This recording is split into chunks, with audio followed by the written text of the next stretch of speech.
ಬನ್ನಿ ಫ್ರೆಂಡ್ಸ್, ಇವತ್ತು ನನ್ನ ಫ್ರೆಂಡ್ ಇಂಜೆಕ್ಷನ್ ಕೊಡಿಸ್ತೀನೋ ಇಲ್ವೋ ಅಂತ ನೀವೇ ನೋಡಿ. ಹೋದ ಪಾರ್ಟಲ್ಲೇ ಹೇಳ್ದಂಗೆ ನನ್ನ ಫ್ರೆಂಡು ಹರ್ಕೊಬಿಟ್ಟಿದ್ದ ಚೀಟಿನ. ಡಾಕ್ಟರ್ನ ಕಾಯ್ದು ಸಾಕಾಗಿ ಆಚೆ ಬಂದ್ವಿ ನಾವು. ಆಚೆ ಹಂಗೆ ನೋಡ್ತಾ ಇರುವಾಗ ನನ್ನ ಫ್ರೆಂಡ್ ಆಂಬುಲೆನ್ಸ್ನ ನೋಡಿಬಿಟ್ಟು ಆಂಬುಲೆನ್ಸ್ ಮೇಲೆ ನಗು ಮಗು ಅಂತ ಬರೆದಿದ್ದಾರೆ.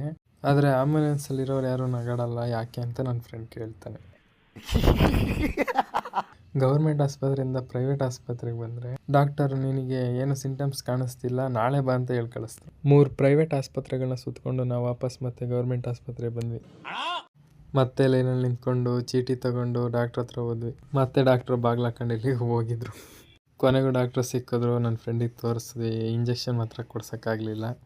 ಡಾಕ್ಟ್ರು ಬರೆದಿದ್ದು ಮಾತ್ರೆ ತರೋಣ ಅಂತ ಜನರಿಕ್ ಮೆಡಿಷನಿಗೆ ಹೋದರೆ ಚೀಟಿ ನೋಡಿದಲ್ಲೇ ಬರೀ ಡಾಕ್ಟ್ರು ಹೆಸ್ರು ಕೇಳಿಸ್ಕೊಂಡೆ ಆ ಮಾತ್ರೆ ಇಲ್ಲ ಅಂದ್ಬಿಟ್ರು.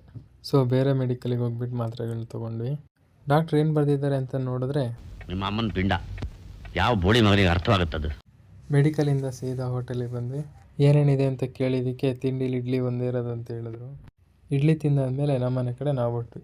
ಇವತ್ತಿನ ವ್ಲಾಗ್ ಇಷ್ಟೇ. ಓಕೆ, ಬಾಯ್ ಟಾಟಾ.